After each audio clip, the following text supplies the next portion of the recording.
Bom dia a todos e todas. Brand Warm Up segue a nossa programação. Estou aqui com o André Gonçalves, grande amigo, grande parceiro.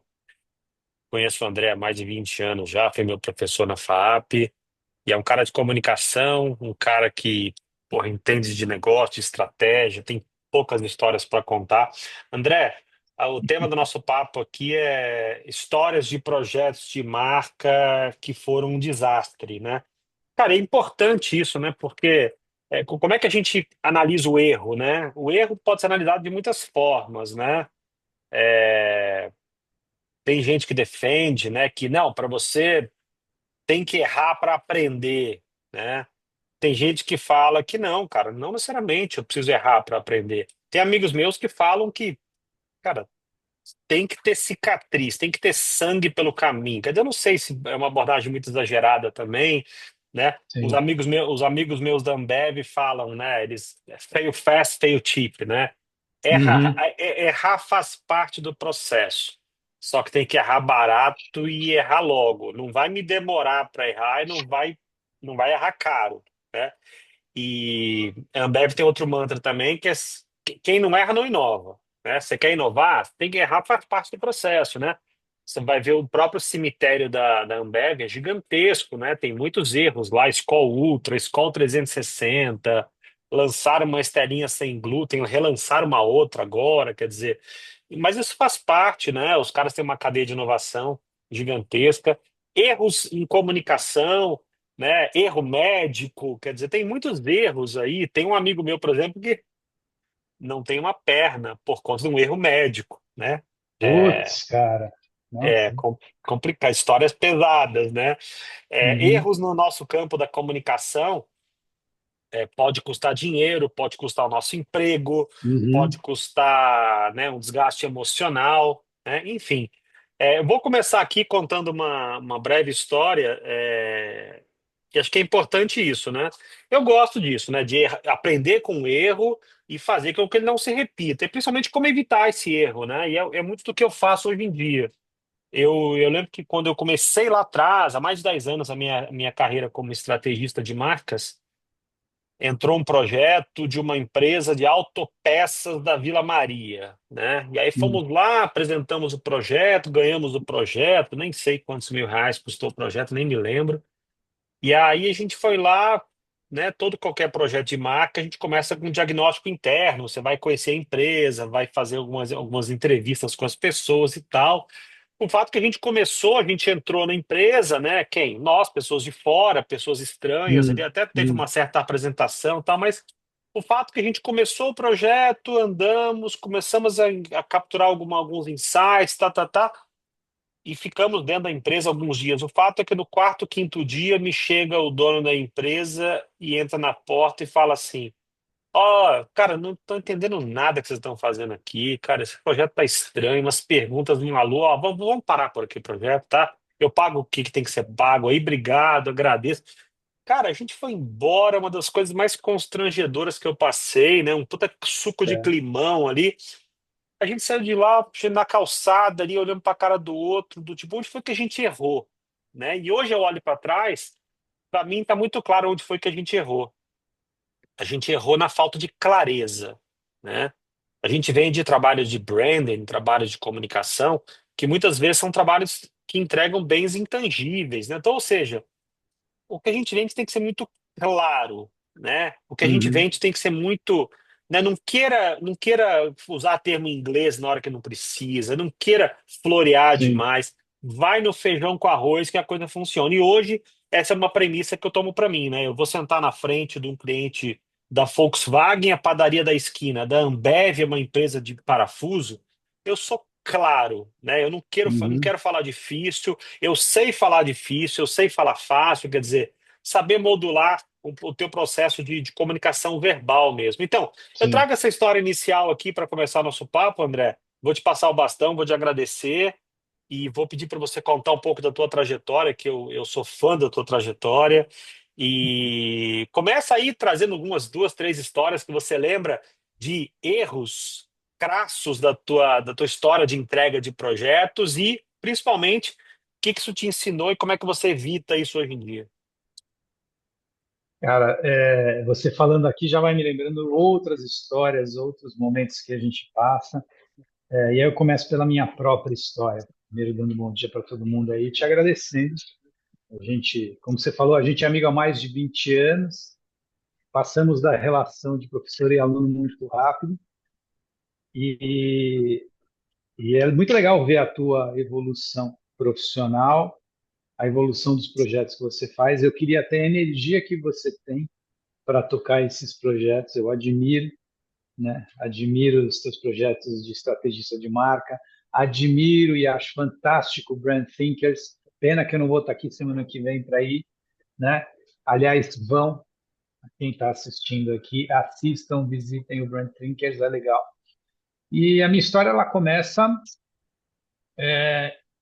acho que um pouco dentro de casa, né? Eu venho de uma família de empreendedores, né? De uma família com negócio familiar, que quem começou foi meu avô. Então, eu fui educado dentro de casa pelo meu pai a empreender se quiser, mas, na dúvida, empreenda. Então, muito cedo, ainda estagiando em agências, logo que eu entrei na faculdade de publicidade, eu já me sentia meio incomodado, assim, cara. Quando você pegava um cara mais velho, era aquela postura meio estranha que eu não gostava, né? Muito, muito old school na década de 80, começo da década de 90, né? Então, era tudo muito na malandragem, na amizade. Eu não gostava. E quando você ia para as agências, que ainda não existiam as agências muito moderninhas, tinha uma cultura que eu não entendia, não gostava, não conhecia. Acabei não indo para o mercado corporativo por uma decisão, fui trabalhar em empresa da família e depois acabei empreendendo. Então, desde 1996 eu tenho agência. Eu comecei com escritório de design, sócio da minha irmã designer. Em 2009, ela saiu da agência, já era uma agência full service chamada MG. A gente rapidamente evoluiu de um escritório de design para uma agência de propaganda, de uma agência de propaganda para uma agência full service, porque eu gostava de atender o cara médio, não muito pequeno, porque não tem dinheiro, não muito grande, porque tem uma cultura corporativa que eu não dominava, então eu não conseguia entrar nesses clientes, nem sabia como entrar. E o cara médio, você fala com o dono. E aí eu lembro muito de, de histórias como a que você viveu na empresa de autopeças, porque o meu primeiro cliente foi um supermercado do Largo da Batata, que obviamente não existe mais, uma única loja, né? Eu recebia com bolinhos de cheque pré-datado dos clientes que pagavam o mercado. Então, é você adaptar a sua linguagem a um público que não tem o menor conhecimento do que é branding, sequer sabe o que é propaganda. Eles sabem que a propaganda é a alma do negócio. Isso eles repetiam, todos, né? Mas ninguém entendia por que você precisava ter frequência nos teus anúncios, por que você precisava ter consistência na mensagem, por que que você precisava manter um mesmo padrão visual ao longo de um período, né? Então, tudo isso para eles eram conceitos muito intangíveis. Pô, faz um folheto aí. Semana que vem faz outro folheto aí. E tá bom. Se não fizer o folheto também, põe alguém para gritar na rua, né? Ou deixa que as pessoas venham aqui até o meu mercado. E foi assim com o mercado, foi assim com o factoring, na época ainda eram agiotas, seguradoras pequenas, clientes menores que a gente foi atendendo, e aí a gente foi crescendo. Começamos a atender alguns clientes maiores, algumas marcas que tinham visibilidade, entramos para a grande mídia, começamos a fazer eventos, e em 2014, 2009 até 2014, eu já estava muito direcionado à parte de ativação e eventos, era o que eu mais gostava de fazer, era o que me dava muito mais dinheiro, com menos trabalho. A publicidade é uma atividade extremamente trabalhosa, extremamente desgastante, e se você não é grande, você morre, né? Com as suas ideias maravilhosas. Vou falar sobre um case desses também. E virei sócio da produtora de eventos que me atendia com um buffet, né? Com um casting, que é a R2C. Então, da MG, a MG fez uma fusão com a R2C e hoje eu trabalho com ativação e eventos. Nesse meio tempo, fui dar aula em faculdade, depois em pós-graduação, onde tive a oportunidade maravilhosa de te conhecer e de começar a trabalhar com você, né, e de desenvolver muita coisa juntos. E criei uma pequena consultoria pessoal de branding, de projetos, de inovação, que eu atuo como muito mais como advisor do que com um processo de consultoria estruturada, né? Em alguns casos eu até faço o projeto como um todo, mas eu prefiro dar palpite no trabalho dos outros. É muito mais legal. E aí você consegue ver esses erros e tal, né, de longe. Com relação ao que você estava falando da Ambev, a oficina de inovação da Ambev e tal, as grandes companhias, eu queria até fazer um comentário que eu acho muito importante. Quem tem dinheiro, quem tem share, quem domina o mercado, inova também por estratégia. Porque cada novo produto que você lança, por mais flopado que seja, deixa lá 1% de share que você assume com a tua marca mãe daqui a 3 meses, 6 meses, um ano, quando aquele produto é descontinuado, né? Então, de alguma maneira, você blinda o teu share macro da marca mãe, né? E ao mesmo tempo essas marquinhas aqui, elas ficam servindo de boi de piranha, elas vão comendo um pouquinho de share dos outros, elas vão brigando com o outro ali, elas na cabeça do consumidor elas dão uma renovada também, né? No teu share of mind, elas de alguma maneira fazem você pensar na marca de uma forma diferente daquela que você está acostumado a pensar e a lembrar. Daqui a pouco você está pensando na marca igual, isso tudo soma, né? Então, tem que errar mesmo, porque elas foram, muitas dessas pequenas, pequenos projetos foram criados para morrer. A gente sabe que eles vão morrer. E isso para um pequeno não existe. Eu queria aqui até contar uma história que foi uma história de publicidade, né, de propaganda, num período em que a gente ainda não tinha uma cultura tão de diversidade como tem hoje. Eu trabalhava com a conta de uma empresa de preservativos. A gente tinha uma série de produtos, linhas diferentes, linhas coloridas, linhas texturizadas e tal, e cada marca dessas aí era direcionada para um público especificamente. Uma dessas marcas, principalmente por conta das texturas, acabou sendo adotada pelo público homossexual masculino, né? Os gays adoravam, por diversos motivos, adotaram a marca. Então, a gente chegou à conclusão que assim, cara, então vamos trabalhar uma comunicação que seja clara, né? Seja alinhada com os interesses desse grupo, que é o nosso público prioritário, né? Não preciso ficar fingindo que não é. Eu estou falando década de 90, né? Final da década de 90, começo de 2000, ainda não existia essa liberdade. E a gente tinha outdoor na revista, na cidade de São Paulo, assim como tinha outdoor no Brasil todo. Aquela bagunça de cartaz, um em cima do outro, pela cidade de São Paulo inteira. Naquela época, o Serra era prefeito, entrou com uma política de derrubar todos os cartazes irregulares, porque o que se fazia na época era, sei lá, você tinha um cartaz regular numa via, eles colocavam mais um em cima, outro embaixo, que não tinha autorização. E vendiam os três espaços, cada um como se fosse um cartaz novo. Então aí entrou uma limpa, todos os cartazes regulares foram tirados, foi uma briga com sindicatos, com empresas exibidoras de outdoor, né? Isso antes, muito antes da Lei Cidade Limpa. Não existia beijo gay, não existia, né, homossexualismo em novelas da Globo. A Globo vivia, né, evitando o assunto, começava a pincelar alguma coisa ali, mas não fazia. E a gente resolveu botar o beijo gay em outdoors em São Paulo e no Rio de Janeiro. Ali, escancarada na rua, vai passar, vai ver, vai ficar chocado, vai brigar, e vai ter gente que vai adorar, e a marca está falando com essas pessoas. Mas não precisa ficar no gueto, não precisa ficar no nicho.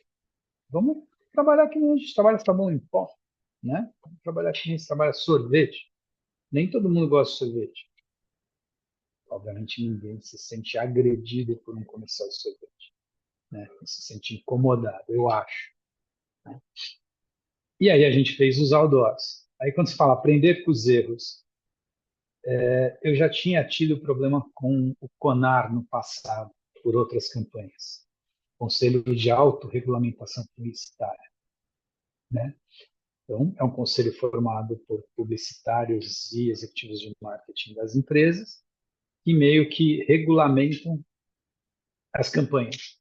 Se alguma pessoa se sente incomodada, ela pode, perdão, fazer uma denúncia no CONAR e, com isso, o CONAR tem que agir, tem que fazer um processo, tem que entender se aquela comunicação, se aquela publicidade realmente, de alguma maneira, agrediu, né?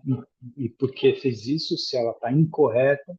E aí existem uma série de punições, mas a principal delas é você retirar o comercial do ar, retirar o cartaz que está na rua, né? E aí chega até você ficar suspenso por um período, né, da sua autorização de comprar mídia e tal, que é muito raro.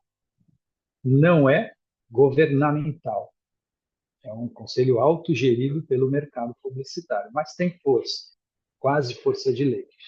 Se eu não quiser, eu não tiro o cartaz, mas ninguém nunca arriscou fazer isso.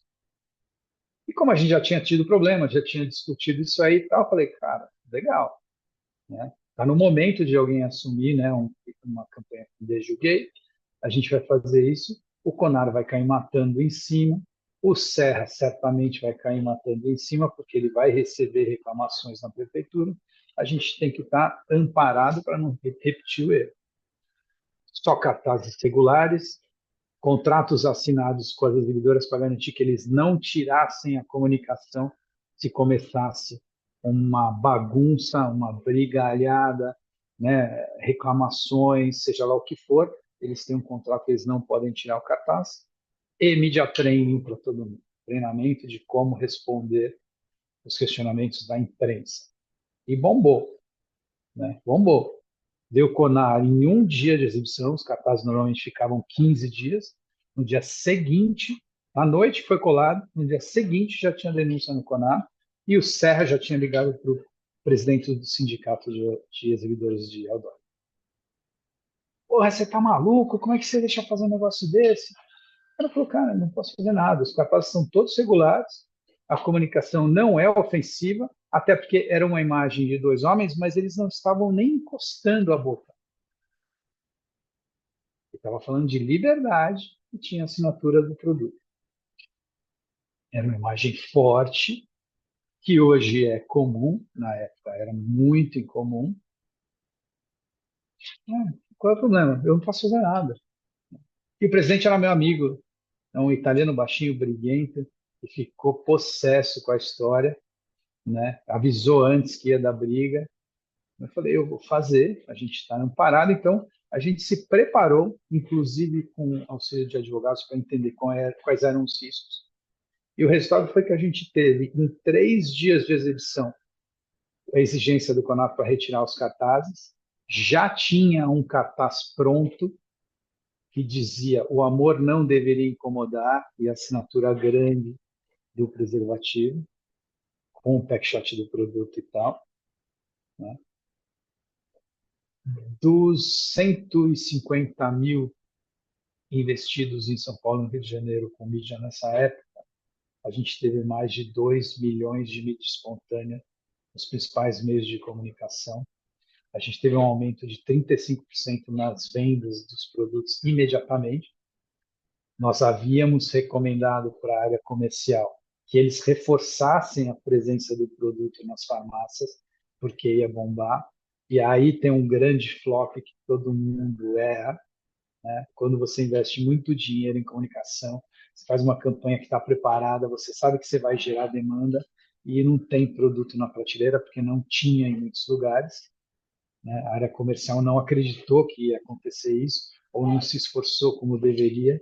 Então, aumentou 35% as vendas porque não tinha mais produto, porque eles não tinham reforçado as vendas, eles não tinham trabalhado com intensidade para isso, né? Esse é um outro ponto que na estratégia de comunicação, e aí branding vale para a mesma coisa, Cara, você construiu isso aqui. Como é que você vai distribuir? Sua distribuição aguenta o tranco do dinheiro todo que eu estou investindo? Total. Essa é a primeira história. Legal, boa. Eu lembrei rapidamente de uma história rápida aqui também, de eu trabalhava num banco gigantesco aí lá nos anos 2006, foi o ano da Hum. Copa do Mundo da Alemanha, e aí o banco investiu bilhões de patrocínio naquela Copa, contratou os craques da seleção brasileira na época, Ronaldo, Cafu, Kaká, Adriano, eles eram a cara do banco naquele ano, né? Para contar da nova marca do banco e tal.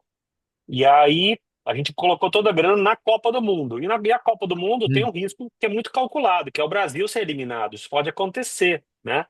Como aconteceu, né? O Brasil foi eliminado nas quartas de final pela França, 1-0, gol do Thierry Henry. Só que foi eliminado de um jeito que a gente jamais pôde prever. O Brasil foi eliminado sem lutar. O Thierry É, Henry fez um gol é. e aí o Brasil ali e tal, teve aquela coisa de o Roberto Carlos arrumando o meião, tomou o gol, o Edmundo passando a bola. Os caras, meu, você tá louco, vamos pra cima tal. O fato é que no dia seguinte a gente tinha várias agências nossa adesivada com a cara dos jogadores na fachada. Várias Ah, das agências nossas ah, amanheceram com ovos. Os torcedores brasileiros jogaram ovos nas agências, quer dizer. Então, o que vocês fizeram nessa campanha, André, que vocês previram que ia dar Conar e deu Conar, e o Conar basta uma denúncia da Dona Maria que se ofendeu com aquilo, achou que aquilo é uma campanha uhum, pervertida, uhum, seja lá o que for, o Conar já é obrigado a se reunir para dirimir sobre aquela questão e tal. Mas assim, tem que botar todas essas camadas, né, de erro, e se fizer isso, e se ligar para o Serra tiver gripado, não sei, tem que pensar em tudo, uhum. né, André?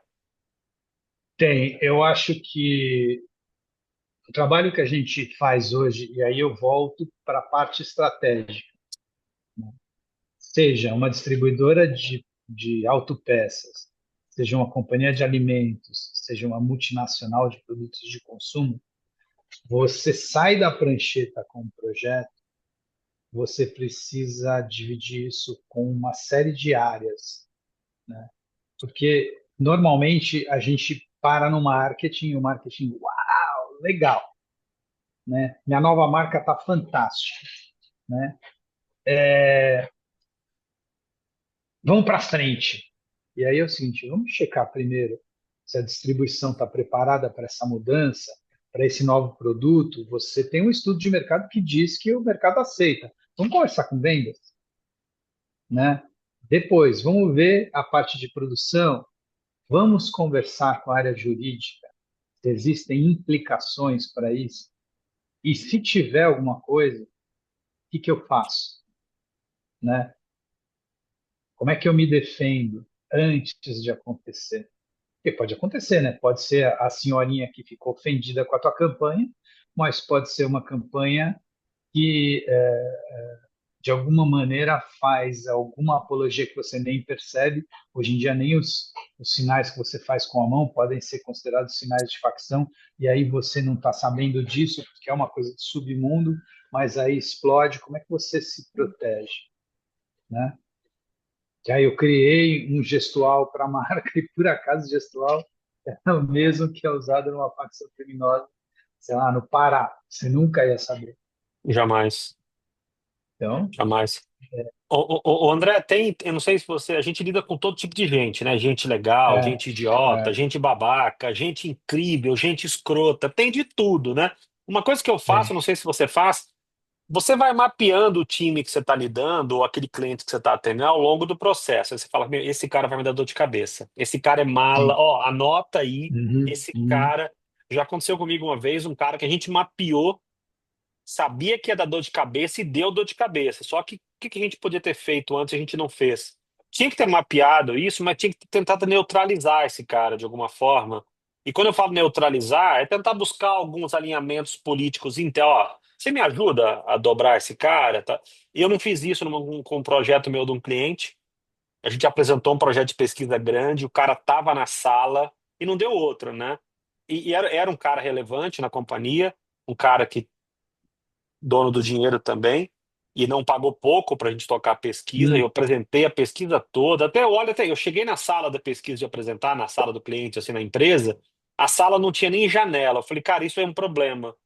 Tem que ter janela para estação de pesquisa, porque é uma pesquisa, é uma reunião chata, densa, pesada.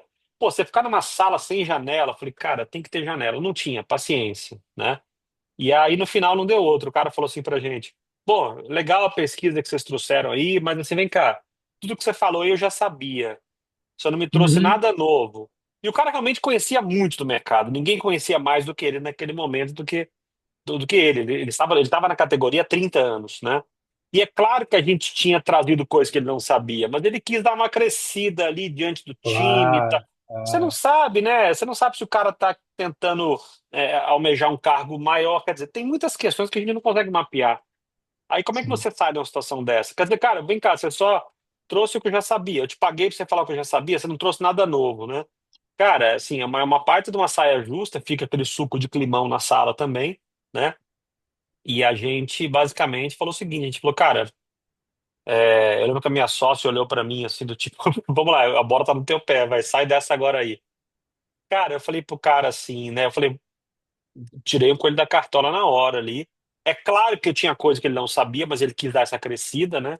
Aí eu falei, ô fulano, olha só, deixa eu te falar uma coisa, é o seguinte, você precisa se impor nessa hora, você não pode ficar, você não pode recuar nem em termos corporais, É você tem isso que, aí. É tem isso que se aí. impor, né?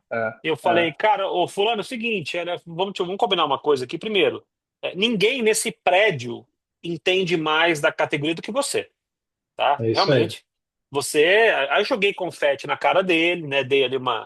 Né? Você é muito fadão mesmo e tal. Mas deixa eu te falar uma coisa. Eu acho que tem coisa que você não sabia. Eu vou me permitir aqui voltar alguns slides.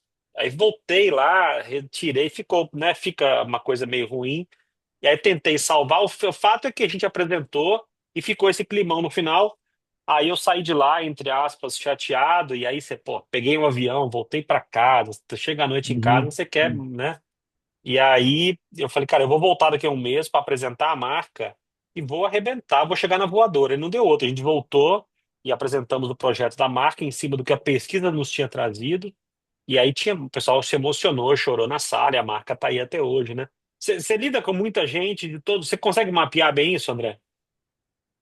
Sim, cara. Isso normalmente acontece quando eles criam comitês para decidir, né? E o comitê já é por si só uma guerra de quem ocupa mais espaço, né? E quem é o macho alfa ali, mesmo quando tem mulheres, né? Estou usando como expressão, né? Quem é o alfa ali. Cara, normalmente quando alguém. Já aconteceu, né, de falarem exatamente isso, o que você está me falando aqui eu já sabia, você não está trazendo nenhuma inovação. E às vezes que eu recebi esse confrontamento, a primeira coisa que eu coloquei é justamente o que você falou, realmente você conhece muito mais do que a gente.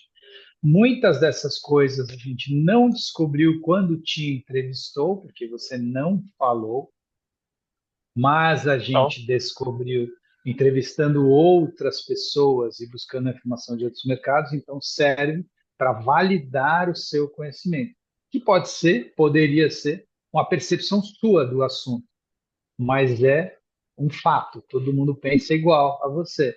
Então, o fato de você já ter essa informação e tal, não sei o quê, não é que a gente está trazendo, não está trazendo algo novo, é que a gente está validando que vocês estão no caminho certo em alguns aspectos. E a gente vai continuar por esse caminho no redesenho da marca, no desenho da nova estratégia, do novo posicionamento, porque não é que você tem que apagar tudo. Existe uma percepção das pessoas de quando eles contratam um consultor, o cara vai chegar com uma solução mirabolante que muda tudo de cabeça para baixo, que nada do que você fez até agora está bom. Eu te trouxe isso aqui que é uma fórmula mágica. E na grande maioria das vezes o que a gente faz é validar anos e anos de história de trabalho que tem naquela empresa, né? E, obviamente, reforçar aqueles atributos, aqueles elementos que a gente acha que são importantes e que a gente descobre em pesquisa que são importantes, né? Então, esse é o ponto. A gente, é o que você falou, você não confronta, você joga o corpo para frente, né? Estufa o peito, porque é realmente uma briga para ver quem é o alfa, e o alfa sempre vai ser o consultor quando está numa situação dessa. Então, o cara vem gritar, você vai gritar mais alto e falar, não, beleza. O que você sabe é realmente muito importante. A pesquisa trouxe informações que validam todo o teu conhecimento e que justificam os caminhos que foram adotados até agora, e, portanto, a gente não vai propor uma mudança de caminho agressiva, a gente vai propor ajustes. O consultor, na maioria das vezes, propõe ajustes. E eu Total. acredito muito nisso, né, Hiller? Naquela coisa da consistência ao longo dos anos. Se fizer uma campanha para quebrar um negócio, tudo que foi feito esquece. A gente não é governo, né, que dura 4 anos, você quebra o que foi feito pelo seu antecessor. Tira os cartazes, muda o nome das ruas, sei lá, faz qualquer coisa. Não é isso, troca toda a política que foi criada para alguma coisa. Você tem que Total. pegar tudo que você viu que foi feito, analisar os erros e os acertos que aconteceram até hoje e fazer um planejamento daqui para frente, Total. né? Esse é um É, ponto bem importante que eu vejo, né? Tem muito também com a coisa da juniorização dos executivos, né? Se de um lado você tem o cara que está há 30 anos e conhece tudo do mercado, então ele é super reativo a qualquer um que venha falar, porque ele é o que mais sabe, né? Ninguém vai saber tanto quanto ele, ninguém vai trazer uma inovação, ninguém vai trazer absolutamente nada novo. Então, esse tipo de pessoa a gente tem que gerenciar, dizer, realmente você sabe muito e é por isso que eu estou reforçando o que você sabe com essa estratégia. Estou validando todo o teu conhecimento e as estratégias que foram desenhadas até agora para esse novo caminho que está sendo proposto aqui, né? Ele é basicamente uma ode ao teu conhecimento. é isso, né? André, você já apresentou muita campanha grande. A apresentação de Já. campanha, né, é um momento tenso, assim, porque é a hora da verdade. O cara te pagou para ver aquilo, né? O que eu Sim, faço sim. sempre, não sei qual que é o método que você usa, mas assim, eu vou apresentar uma campanha. Eu me preparo, eu me planejo, tá, tá, tá, tá, tá, tá. Eu tô levando alguma coisa que eu sei que tá muito foda, claro. Mas, Uhum. cara, eu mapeio 87 riscos que podem acontecer naquela reunião, e para cada risco, qual que é a minha contingência de cada um deles, assim. Se o cara falar que não gostou, o que que eu falo? Se o cara falar que tá uma bosta, o que que eu falo? Se o cara falar que tá uma bosta, hoje em dia, eu levanto da sala e saio andando, porque até eu Claro. coloco uma, É, eu coloco uma cláusula no meu contrato que eu falo assim, como é que é? Você falou que tá uma bosta, então, o projeto está sendo encerrado nesse momento. Existe uma cláusula no meu contrato que diz que qualquer tipo de tratativa que envolva essa dimensão de um assédio moral, que é o que você está fazendo agora, o projeto está cancelado. E eu sou um profissional, eu não estou habituado a utilizar esse tipo de linguajar absolutamente de baixo nível que você usa. Estou me levantando, estou chamando meu Uber agora. Um abraço, tchau. Isso nunca aconteceu comigo, graças a Deus, mas eu coloco todos, sabe? Eu mapeio. Você também faz isso? Você mapeia os riscos, André? cara, eu confesso que eu sou um pouco mais desleixado que você nesse sentido, né? Eu Você acabo sendo muito você vai intuitivo. para cima, você vai para cima. Eu acabo sendo muito intuitivo. Já aconteceu algumas coisas, até eu diria bizarras, né? De um cara, eu estava numa reunião com um conselho, né, de um grupo de empresas, mas são irmãos e é tudo muito informal, mas é um conselho. E eu falando com o grupo que estava na sala e as minhas costas aqui, eu estava projetando, mas tinha uma câmera de videoconferência e dois outros irmãos em outra cidade, né? Aí chegou uma hora, um deles gritou: André, o que foi? Você é viado? E eu não estou entendendo. Não, fala para mim, você é viado? Cara, não, eu não sou. Por quê? Então tira a bunda da câmera, que eu não consigo ver nada, eu não consigo ver ninguém. Ah, cara, tudo bem, né? Relevei ali e tal, mas eu já entendi que para lidar com esse grupo, eu teria que adotar esse mesmo nível de piada. E durante anos a gente fez várias coisas, a gente fez spin-off de duas empresas que saíram dessa empresa mãe e viraram empresas grandes, uma delas de tecnologia e uma de operação, e mudando o meu discurso, né, Hiller? Ali, adaptando o meu discurso, chegando, baixando o teu nível, né? Obviamente, isso nunca ia acontecer numa multinacional em que você tem toda a linguagem corporativa, todos os trejeitos. Eu queria contar mais uma história, já que a gente está falando de erro e falando muito dessa coisa de estratégia, né, de branding, estratégia de marca, posicionamento de marca versus a implantação no mundo real. Eu tive a oportunidade de fazer um projeto, né, de reposicionamento e de lançamento de uma marca de sorvetes em São Paulo. Tem. Essa marca foi vendida e os antigos donos, depois que terminou o non-compete, resolveram abrir uma marca nova. Gente de origem humilde, gente com pouco conhecimento, vamos dizer assim, estratégico de negócios, com uma vontade brutal de fazer a coisa dar certo, um carinho muito grande pelo processo industrial e de produção. No meio da pandemia, começo da pandemia, me chamaram, então, a gente quer que você desenhe a marca. Eu falei, tenho mais agência, eu produzo eventos já desde 2014, não estou afim, né? Não é mais a minha, desenhar embalagem de produto, tá?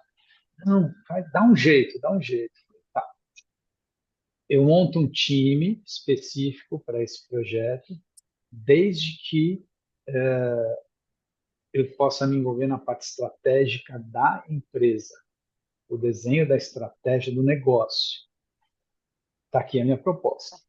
Aí, vai, não sei o que, não posso pagar isso, não, por favor, porra, é muita coisa, desenha só as embalagens, vai, não sei o que, negocia. Me atormentaram, obviamente pandemia, estava fazendo pouca coisa, né?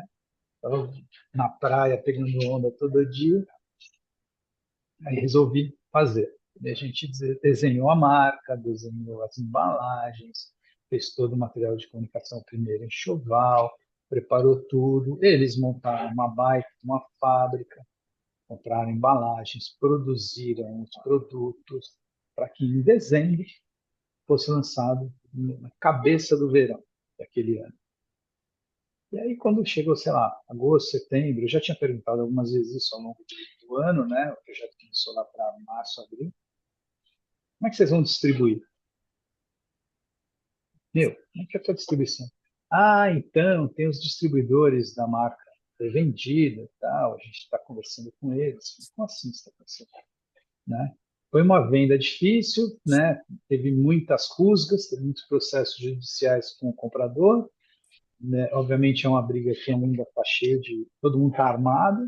Vocês vão mexer com os distribuidores que agora são deles? Né? Que é isso? Não, a gente está conversando, aí de repente o cara abre uma empresa no nome da irmã, isso que tal, cara, isso vai dar um, vocês vão ter um problemão, né? Para que você vai mexer? Por que vocês não usaram esse tempo para desenhar uma cadeia de distribuição nova, né? Para trazer novos distribuidores, novos revendedores, para construir tudo isso e tal. Ah, porque a gente estava focado na construção da fábrica e eu tinha que produzir para o verão. Tudo bem que você tinha que produzir para o verão, mas quem vai vender? E agora, quem vende o teu produto? O produto é excelente, é de uma qualidade ímpar, mas ninguém vai vender, né? E segundo, por mais que você tenha uma história na tua empresa anterior, né, o sucesso do passado não é garantia de resultado futuro. Você tem que desenhar toda uma nova estratégia 20 anos, 30 anos depois que você construiu a primeira marca. Mudou o mercado. Hoje tem um monte de outros players. Antigamente só tinha Claro, Kibon e, né, e Nestlé. total, Hoje, se você for para a praia, você vai ver um monte de sorvete. Em São Paulo, loja de todo tipo. A briga é muito diferente, posicionamento é muito mais importante, comunicação importa, né? Então, total. e aí quando você fala nem é uma empresa pequena, né? Mas os donos com pouco conhecimento, é difícil você chegar nesse nível de discussão e falar, cara, eu sei que você investiu uma fortuna nessa fábrica maravilhosa, mas você vai precisar poder botar dinheiro em comunicação. Total, total. Ô, moçada, quem tiver perguntas para colocar no chat para o André aqui, a gente encaminha para a nossa reta final aqui. André, teve uma vez que eu vou apresentar um projeto para o cliente também, um Hum. posicionamento de uma marca de uma bebida, e aí chegou na hora do posicionamento, ele aprovou, chegou na hora do nome, ele aprovou.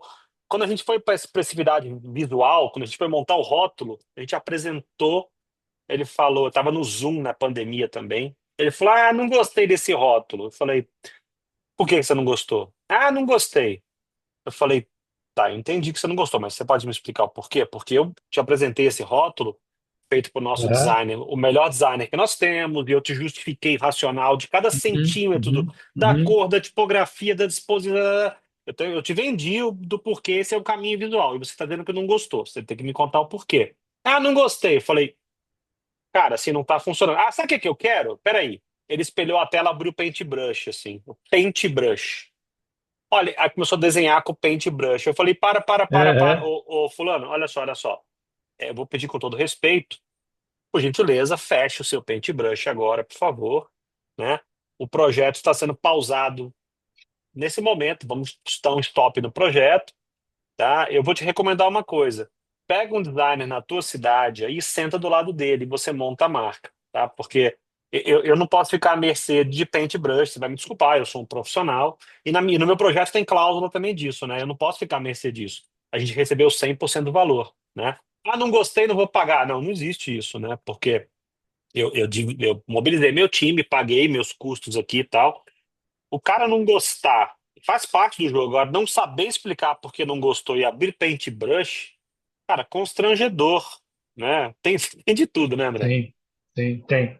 Ah, meu, é muito difícil você pegar, de novo, né? Quando você vai trabalhar com executivos, eles têm uma formação e eles entendem que eles pagam para que outras empresas trabalhem para eles ou por eles, em muitos momentos. Quando você, por eles, e quando você pega um empreendedor, normalmente, né? Alguém de uma empresa familiar ou mesmo o empreendedor, eles entendem que eles pagam uma empresa para trabalhar para eles. Então eu vou desenhar o paintbrush, você bota no Photoshop e faz de novo o que eu fizer, porque é isso que eu quero. Enquanto um executivo fala, meu, me traga três opções, eu vou escolher dentro do planejamento aquela que estiver mais adequada, ou peço alterações. É uma coisa de mindset, de formação. Então, a gente está falando de projetos que deram errado e deram certo, é isso, né? Quem é o teu cliente? Primeira coisa que você tem que olhar para o cara, eu vou atender alguém que recicla é, plástico para fazer saco de lixo.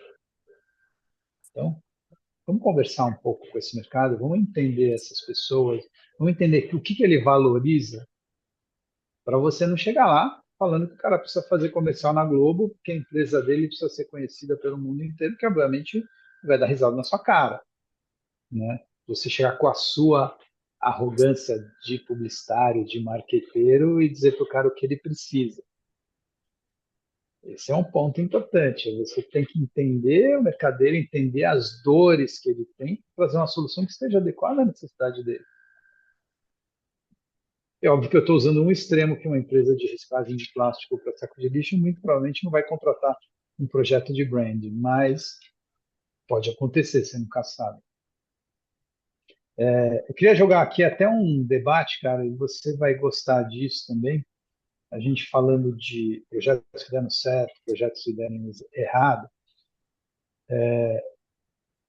Eu gosto muito de relógio, posso dizer que eu sou um pequeno colecionador, e aí a gente vê os projetos da Swatch, né, de co-brand com a Omega, co-brand com a, né, agora não vou lembrar a outra marca que estava na minha boca, já que eu lembro, fazendo relógios caros de plástico ou de cerâmica, juntando as duas marcas, ganhando uma legião de consumidores, ao mesmo tempo que tem uma legião de críticas, né, dizendo que a Omega baixou o nível e que a Swatch fez, né, um upgrade subindo nas costas de uma marca sofisticada. Eu queria entender também do teu lado, assim, porque eu vejo isso como uma estratégia super vencedora, que foi pensada, que foi planejada, que eles avaliaram absolutamente todos os riscos envolvidos, né? e duas estratégias para tudo, um trabalho de PR gigantesco, de assessoria de imprensa, né, trabalhando para alimentar, inclusive, essa discórdia nas redes sociais e transformar esse negócio num baita de um buzz, né? Então, por mais que você queira só relógios caros de aço, de platina, de ouro e tal, você vai ficar curioso para saber como é um relógio de plástico da sua marca preferida. Então, eu acho que é um ponto bem legal dessa coisa de estratégia de marca, né, de mudança de portfólio de produtos, de uma virada muito grande, né, num mercado que está retomando, que é o mercado de relógio.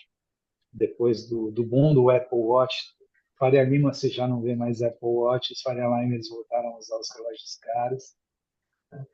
Apple Watch já popularizou. Você tem Interessante. opinião sobre isso aí, cara?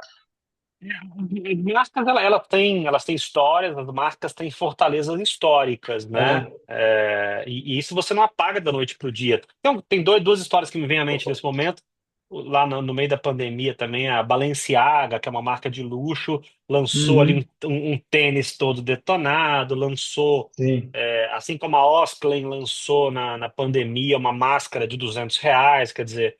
é, Você pega a história da Balenciaga, por exemplo, eles têm a questão da irreverência como uma marca histórica ao longo da década da história da vida da marca, né? E lançar um tênis uhum. todo detonado ali faz parte dessa irreverência. E o pessoal, nossa, que absurdo! Lançou um tênis todo detonado, para onde esse mundo vai? Que grande. Quer dizer, não é? Acho que o pessoal gosta de incidir luz sobre essas histórias sem uma análise mais cuidadosa, né? Então, tem que Sim, analisar sempre sim. de um jeito mais cuidadoso, né? Lembrei essa história da Balenciaga, uma história clássica, né? Do Classe A também, né? A, Classe A. a Mercedes, marca alemã, melhor montadora do planeta, sei lá, tal, me lança o Classe A, que era um Mercedes mais baratinho, né? E veio com a história do posicionamento de você de Mercedes, né? E é raro, né? Tanto é que o classe A desapareceu até hoje e É, tal. Deu uma dissonância cognitiva na cara. Você precisa pensar nos seus consumidores leais, né? Aquele cara que já compra de você há muito tempo. Ele está comprando um processo de inscrição no imaginário de luxo ali. Aí os caras rebaixam a Mercedes. Quer fazer isso? sim. Faz. Mas tem que ser outra marca, né? Cria uma marca B ali. Nem associa que é Mercedes, né? Porque dá ruído esse processo, né, André? Cara, eu acho que isso é muito importante isso. Muita gente pede para a gente, ou espera que a gente questione a história da marca, né? Que a gente, eu acho que já mencionei, a gente diga que está tudo errado, vamos fazer de novo, né? E meu, ninguém aceita, nenhum consumidor do mundo aceita uma mudança brutal, né, no posicionamento de uma marca. Ninguém vai aceitar a Lacoste sem o jacaré, nem a Jaguar sem a Pantera agora. Jaguar tirou a Pantera. Será que volta? Era uma estratégia só para gerar buzz? Ou a marca realmente vai ser limpa daquele jeito? Então, você tem que ser muito corajoso para isso, tem que ter dinheiro para testar e se descobrir que é um erro, volta rápido. Mas nosso trabalho do dia a dia com empresas, né, no corpo a corpo que a gente faz, eu evito ao máximo, essa disrupção brutal. Isso, na grande maioria das vezes, é errado, né? Se mudar Total. completamente. Você fala, cara, tudo que você está fazendo aí está errado. Para tudo, vamos mudar tudo.